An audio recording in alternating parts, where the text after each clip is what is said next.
It's the Playhouse Podcast with Kat and JJ. Believe it. I missed everything. Missed the show? What am I going to do? Check out the Daily Podcast. Oh, if you missed it earlier this morning, we were able to call someone and tell them, hey, pack your bags. You're going to the Dominican Republic with us in less than 3 months. That was amazing. Thanks to our friends at Burst Travel and JF Cruise Jewelers. That's coming up a little bit later on in the podcast. If you missed it, right now, we're set to go. Can you help me? Can you help me? Can you help me? Everybody! OPP, other people's problems. You bring them into the radio, and a lot of people will give us advice, solicited or unsolicited. So we welcome Angela to the show. We know it is that time of the season. You want to tell everybody what's going on here? Every year, somehow, this comes up at work.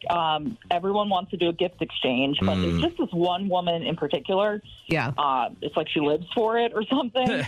So, of course, she speaks up at the meeting right away. She brings it up, and she's like, oh, we can get started right now. Let's just get a hat. We'll draw names, that sort of thing. And she wants to do this gift exchange, and she's like, it won't be a big deal. It'll be a $30 budget.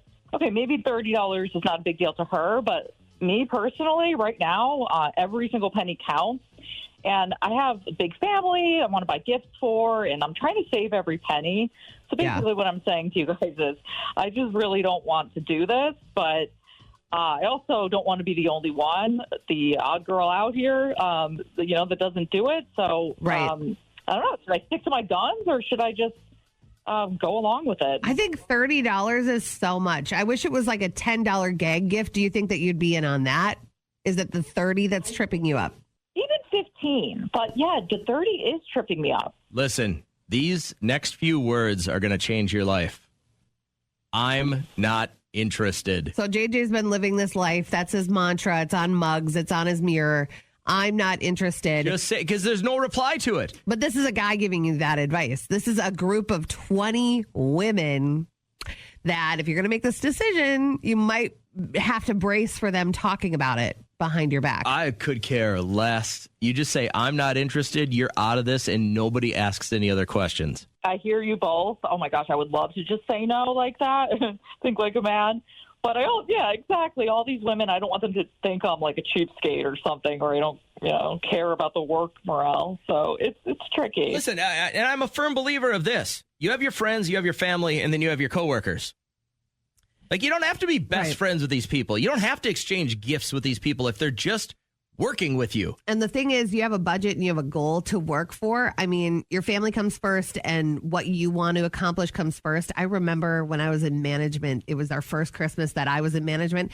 Didn't realize that, you'd keep getting gifts from people, other people in different forms of management. And then I'm like, I would have to make a call 3 days in a row to Derek to swing by Target. I'm like, somebody else gave me something, pick up a candle or a bottle of wine. I had no idea. I like the idea about a gag gift, but here's the problem. Everyone is so freaking sensitive right now. What you would consider a gag gift, or I could give you something, not you, but about 90% of the people around here, I could give them something and they would take it offensively and personally. And now it's January 3rd. I'm sitting in with HR. Why did you give this person this? Well, it was a gag gift. You know what I mean? Like, I got you a tampon flask so you could sneak booze into the next concert. Oh, are you I'm an alcoholic? Oh, you want to talk about my period? Don't do it at work. We're doing it with our book club, and you got to know your crowd. I got a good group of ladies that have a great sense of humor, so it's going to be a fun gift-giving exchange. But at the very least, you got somebody who's probably not going to talk to you for a while.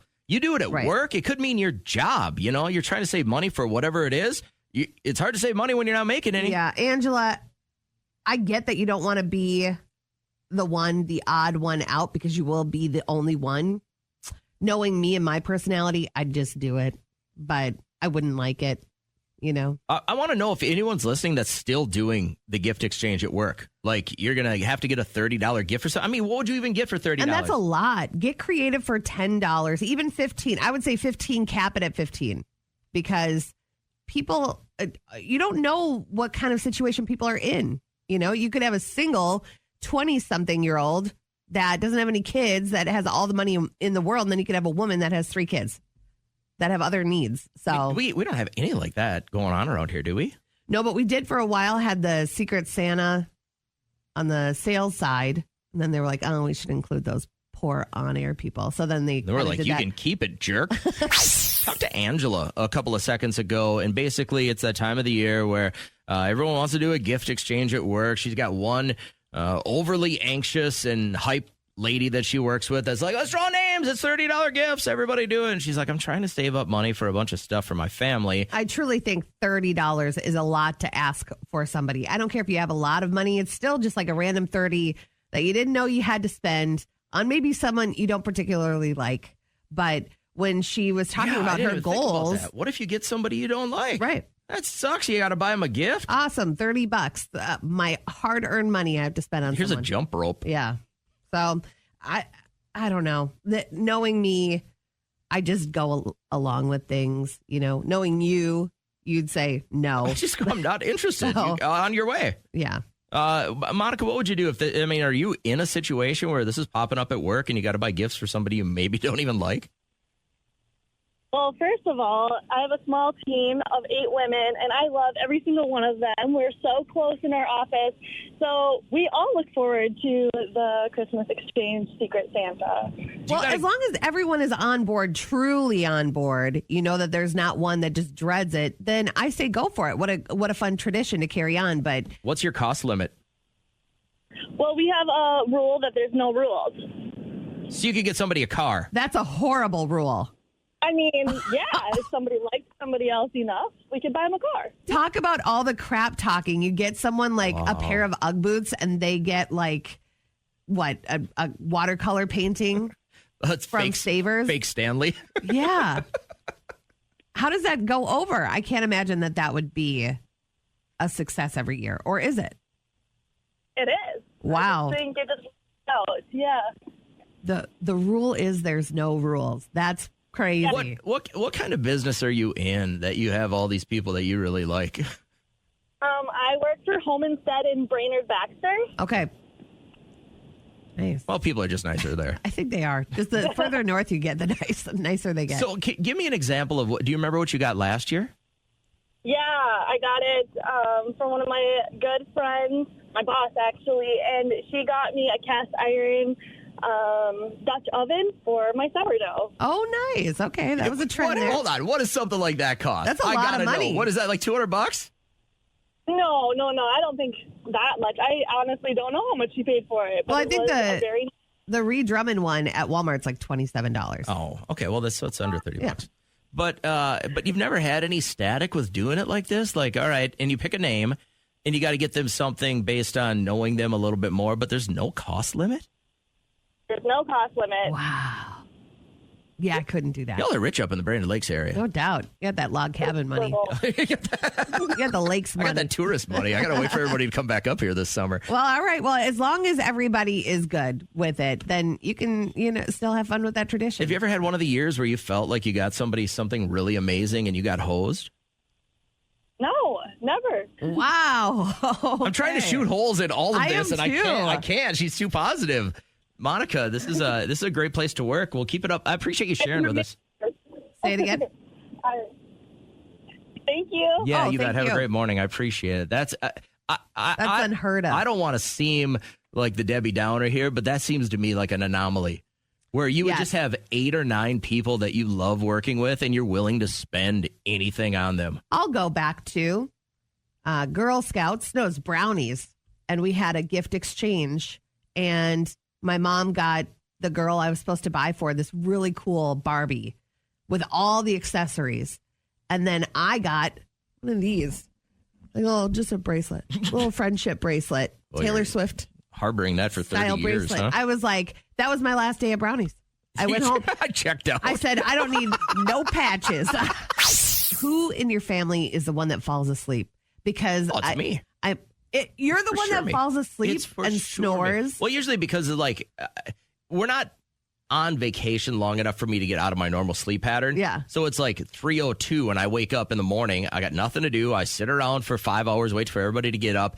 And then by the time it hits like 9:30 that night, I'm like, I've been up for 23 hours. Let's Yeah. go. I'm ready for bed. I'm full. So my cousin Monica got married. Remember the one in Grand Rapids this past summer? And I had never met him until their wedding. His name is Bud, and he's like 6'8", massive man. Okay, so he put it down then he got real sleepy. So it was like a gentle giant. And I heard like a murmur right behind me. And I was talking to my cousin Monica and we were just chatting. And I was like, what is that noise? She goes, Bud's asleep. He's snoring already? And I mean, he was out. And it was so loud in the house. And I'm like, that is magic right there. When you can just zonk out and get into a REM state with all of the chaos that was happening. I used to make fun of people at the mall. You'd see these old guys sitting in those chairs. Yeah. Waiting on their wives who had been shopping for a while, Right. sleeping. And I'm like, how could you fall asleep in the mall? But now I'm that guy. I fall asleep at people-centered islands. I will fall asleep. Embarrassing. If you put me in a comfortable spot after a day of drinking and eating, I'll fall asleep anywhere. I don't have a problem with that anymore.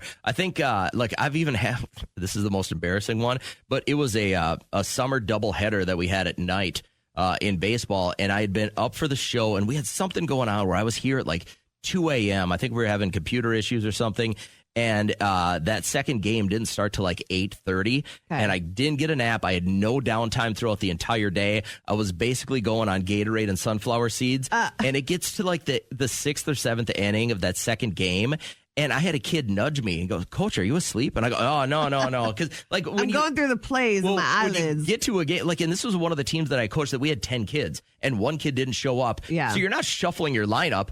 Once you just put them out there and let them play. And so, like, and we had been up by, I don't know, 6 or 7 runs. So I just kind of gotten comfy in the back of the dugout. And I was just kind of sitting there. And I was like, oh, my God, I fell asleep during a baseball game that I was coaching. Yeah. So, I mean, if you are that one, I hope people leave you alone because someone walked by him and slapped their hands really loud to wake him up. I go, that was really mean. That was really mean. And you don't know what somebody's going to do when they first wake up. If they're in the middle of an intense dream, you know, like they're shooting zombies or something, and all of a sudden they pop out, man, that could be violence. Look out. Spending a little time talking about the missing kayaker who faked his own death, went to Canada, Detroit, dropped his phone in the lake, tipped over the kayak.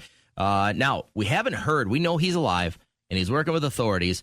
So I'm wondering, first off, is it illegal to fake your own death? Yes, because you are using law enforcement and resources that they could use to find other people or solve other cases. Misdemeanor? Is that a felony? What is that? I mean, how much trouble can you get in if you just faked your own death? Now, I suppose they got to prove that he faked his own death, that he didn't, that he tried it with malice. Well, he did. He had everything in place. He had an e-bike waiting in the. Out. He's just a survivalist. Okay. I mean, what if that? I mean, could he come up with that excuse? Could he just say, "Hey, you know what? I didn't like this kayak or this phone." So there are no formal charges if you were to fake your own death, right? But I'm sure specific law enforcement agencies could come up with something, you know. What would be so bad that you had to fake dying to get out of? I mean, other than crippling debt? Yeah, I would say that. Or if you didn't have any family or anything like that, but maybe because you were trying to escape some bookies, you just fake it, leave behind a finger. They're like, oh, she's gone. My dad can't survive without that finger. When my dad worked for the intelligence community, when he was with the Army in the Special Forces, he had a guy that he knew who was a nuclear physicist, and he was also in the Special Forces. But this guy was one of the brains behind 3 Mile Island, and it melted down, obviously. If you don't know the story, you should look it up. But this guy was living in New York City. He had gotten done working for the military and the government and told his wife, and he grabbed $15 out of his wallet. And he told his wife, I'm going to go get a pack of smokes and some milk. Yeah. And he left one Thursday morning and vanished off the planet for over 30 years. And she didn't know why. She couldn't trace it to something. On the surface, this guy had a nice, happy family, wife, 2 kids, place in Manhattan. That's how every Dateline starts. So there's got to be something. Now, here's where I was always like, and my dad was convinced that this guy was just too smart. Like, he's a nuclear physicist. Yeah. And then he had all of this training. And basically, I mean, you're kind of trained to be able to blend in, to vanish, to not leave a trace, right? All of these things become, Special Forces training.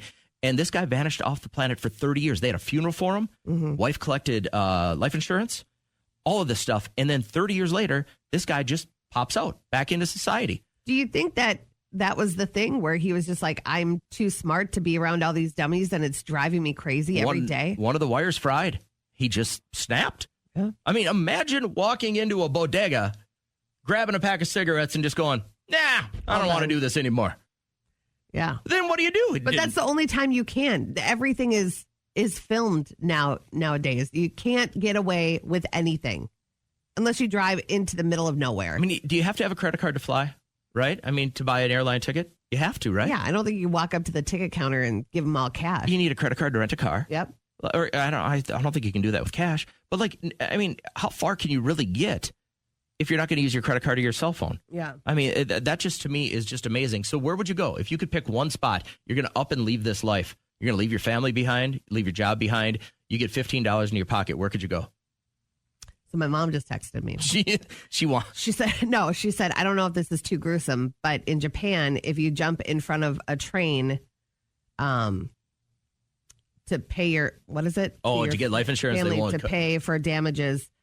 That has been a deterrent. So they won't pay off your life insurance if you commit suicide. A lot of places won't. Yeah, I know. It's in our clause. Like it just has to be either natural or unnaturally untimed. I mean, could you just wander into the woods and spend 15 years there? You have no. I like to gab. I think I could. I'm at that point in my life right now where I might just wander into the woods. No, you couldn't. You're like, I can't be alone. Not for a second. I can't be alone without my wife. Well, I can't be alone with my thoughts. I don't like being alone, but if it meant you have to spend all your time on building shelter, gathering water, and hunting, I could probably get away with it for a couple of years. You'd be nonstop busy. I don't think that would be that bad. It would be quiet. You'd have nature. I'd find you. I would. Hello. I don't want to do the show alone. Hello. It's a weekend. I got shelter. I've killed my first animal. I have adequate food. Your phone dropped a pin on accident. Fire. I found you. And then all of a sudden I wake up one morning and Kat's like, "Are you coming back? Are you doing the show?" No.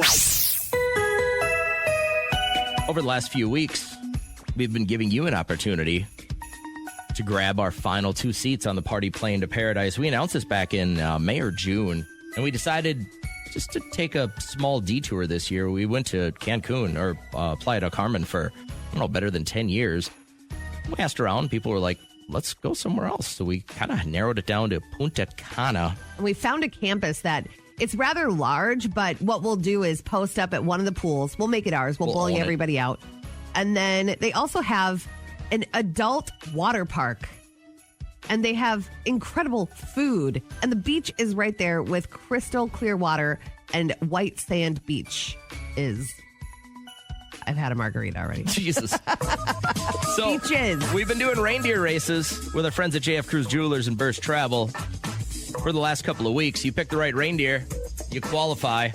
Took all these people that qualified, shuffled them up, had AI pick a winner. We're about ready to call that right now. I think it's ringing. By the way, if your phone is ringing right now, definitely pick it up, please.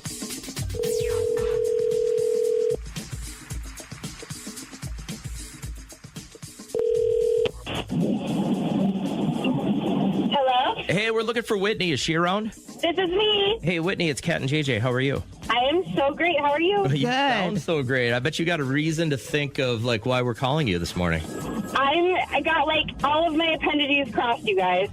You have what? All of my fingers, my toes, my legs, my arms, all of it's crossed. Don't bust Appendages. She's excited for this. We just wanted to call and say, be ready, because we are going to start calling the people who might end up on the trip with us. I'm by my phone. Well, then we'll just save you a call and give away the trip to you right now! Yeah, Yes! you're a winner. You won. I am the winner!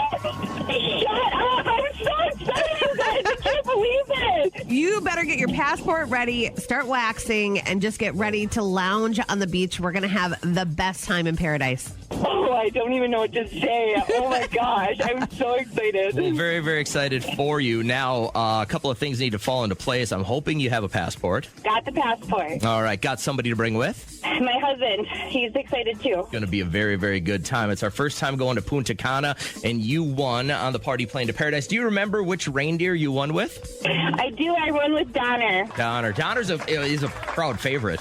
I mean, Donner will never do you wrong. So I'm very, He very will excited to start your week by letting you know that you're going to Punta Cana with us in 80 days. Oh, my gosh. Countdown is going to be on. So Post Malone Jelly Roll tickets go on sale Tuesday morning, but before they go on sale, we'll have one more pair of tickets before you can even buy them. If you're here at 7:20 during the live show Tuesday, you can grab our last pair of Win 'Em Before You Can Buy 'Em tickets. Think about that and set an alarm as we finish up the podcast now. We've got email. All right. It says, I'll be shooketh, or what does it say? It said, Cat will be tender. The first line of this email that is the first thing I saw when I got to work this morning. It said, hey, Cat and JJ, by the way, Cat's going to be a little tender to this, but here goes anyways. Okay. This is from Allison. I was at CVS and needed to use the bathroom. I always try and wait till I get home, but this was urgent. Thankfully, the ladies' room was empty, so I grabbed the handicap stall. I deal with bouts of really bad anxiety and confined spaces. It triggers my attacks. I barely sat down and I heard the door open. I quickly finished and opened the door to the stall.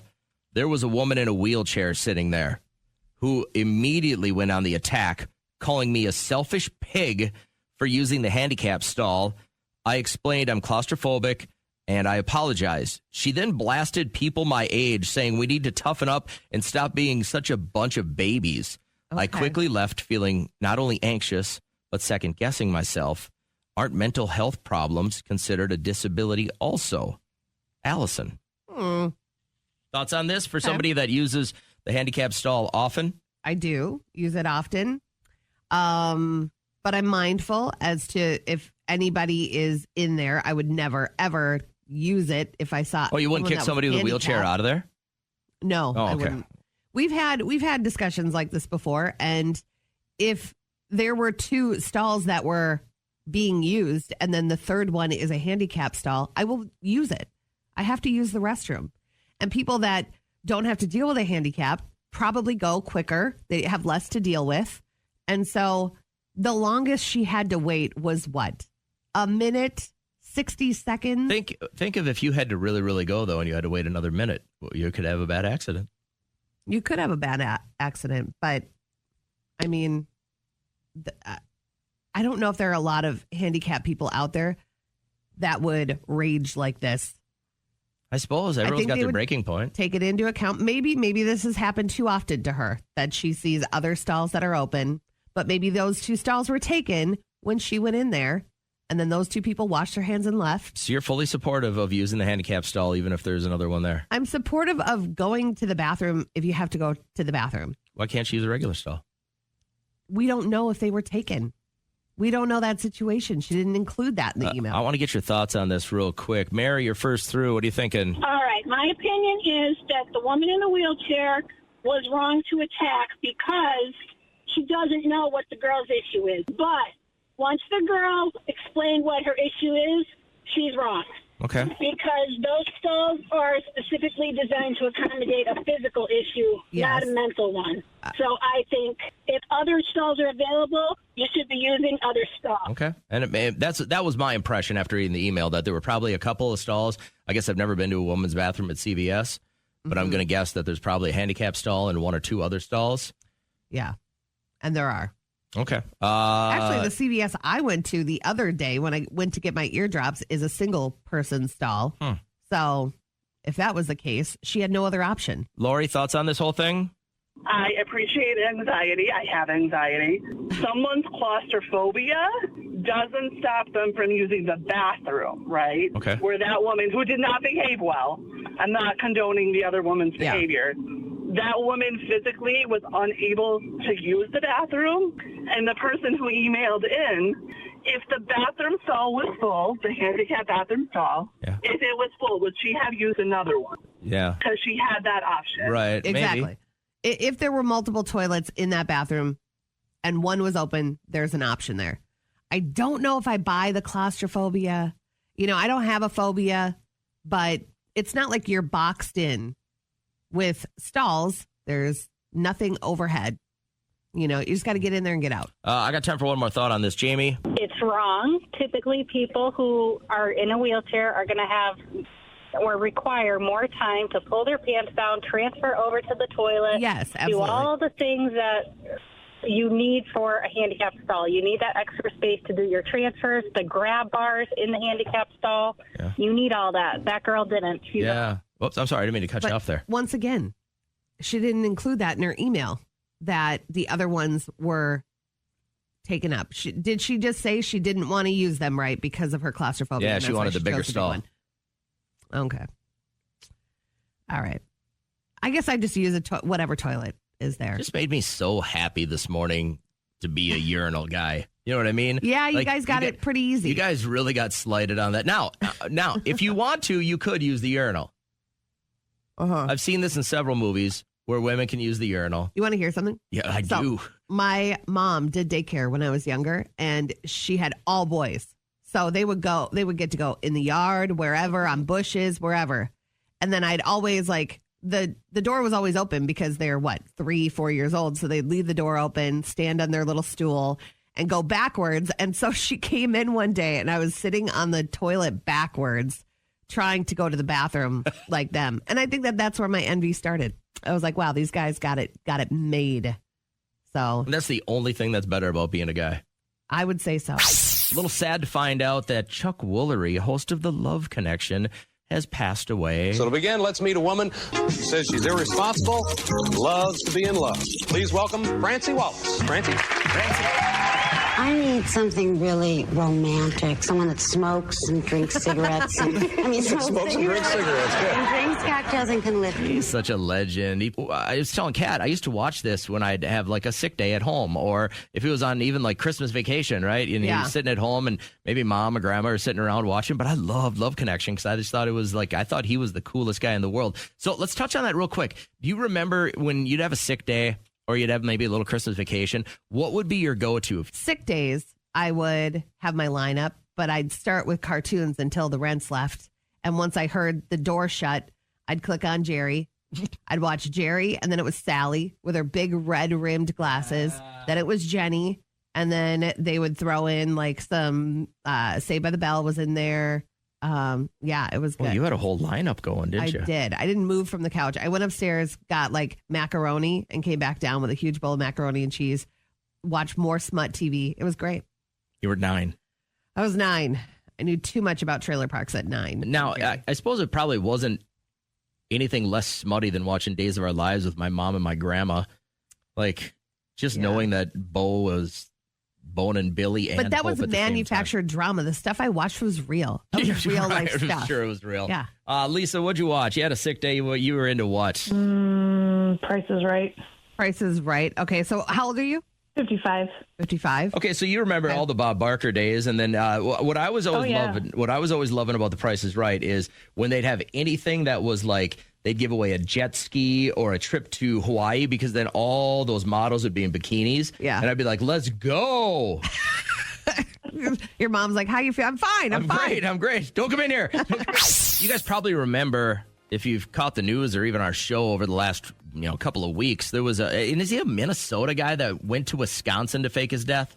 Or was he from Wisconsin?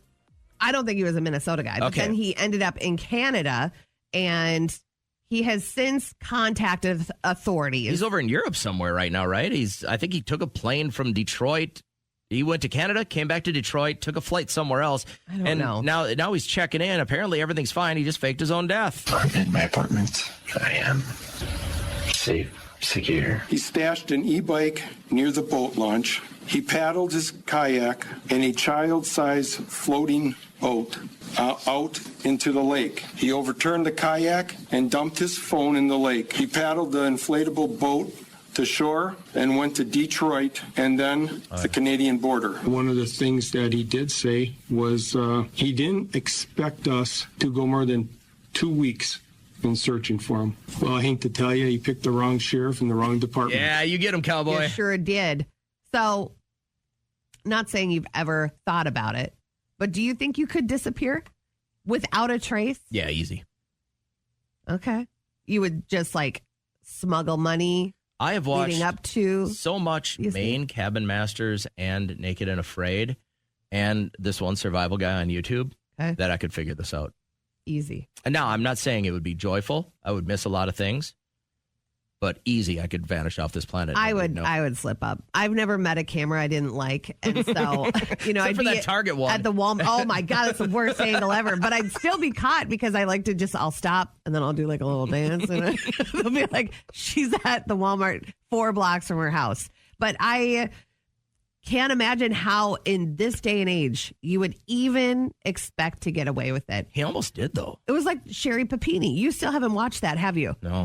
The story of Sherry Papini. What streaming network is it on? It is quite fascinating. It's like she made up this massive, I've been kidnapped. She hired her ex-boyfriend to kidnap her and shoot hockey pucks at her to make it look like she was beat in captivity. And then she went back to her husband. And so elaborate. Oh my God, it was so thought out. It was wild. Like her earbuds, she went out for a run and that's where she was taken. And her earbuds still had, like, she ripped out her own hair and it was crazy. So if you were to fake your own death, how could you get away with it? That's what I'd like to know if anyone else has thought this out. Like, for me, immediately, I got this figured out. That's not a problem. Because it does happen. Olivia Newton-John's husband faked his own drowning, swam to shore. Just to get away from her. Just to get away from Jesus, her. like, that's like, blows my mind. Bingo! How fun! Last week, someone lost an eye at bingo. Bingo! Bingo what bingo? Bingo! Bingo! All right, from each end of the spectrum this morning, here comes listener Bingo. Kat and I looking for something specific and a pretty cool story from you because maybe you're somebody listening who had someone just get way too wildly drunk at your wedding. And I'm sure it's going to happen often at this wedding chapel, which is now combined with a liquor store. So you can head on over there and grab your 40s. At their grab and We just love to drink, and we figured it perfect when Vince came out and told us about it. And we said, yeah, let's do it. Not no ordinary wedding. Right. Not an ordinary wedding. It's not. So you had someone get too drunk at your wedding. And I'm looking for anyone listening who is probably going to be spending the holidays alone. Maybe you moved away from family. Maybe, you went through a divorce and they have the kids for Christmas or something like that. Carrie, which one do you fit? Who's going to get the bingo here, Kat or myself? Yeah, it's Kat. Okay, all right. So tell us about the wedding. Who got blitzed? So when the women were getting their hair and makeup done, all the guys kind of hung together, and one of the groomsmen had brought apple pie. And so actually pretty much all of our groomsmen were toasted before the ceremony, besides my husband. And then one of the groomsmen actually had to step aside, to kind of almost throw up before. Yep. So pretty much everybody was toasted. So nobody rallied? Did anybody make it to the reception or? Yeah, we did all make it, but it just gets more crazier as the reception goes. What's apple pie? It was a fun night though. Whiskey? Like moonshine. So I'm a firm believer that these things happen more often in little towns than they do in the big city. So what little town was this? Yeah, so it's Albany. Okay. Yep. We both mouthed it before you said it was Albany. And tell me you got some pictures or video evidence of this action going on. I actually didn't even know it happened because, once you're doing the ceremony, you're so into it. So I actually heard later on that it happened. But I don't think there is any video or imaging footage, Well, that's amazing that they didn't want the bride to know anything because you don't need that on your plate. So yeah. So it was pretty funny though, finding out after the fact. Well, can we just recognize that Carrie's got a good man on his hands because all of his boys were out there sipping apple pie and he didn't get after it, huh? He was afraid of you. He definitely did, but not that crazy. All right, I was just gonna say it's to me it's always fun to find another guy who's just as afraid of his wife as I am. And so if your husband fits this bill, you're doing it right. Thanks for sharing with us this morning. I hope you have a great day. Not a problem. You guys too. Happy Take care. Thanksgiving. You too. Yeah.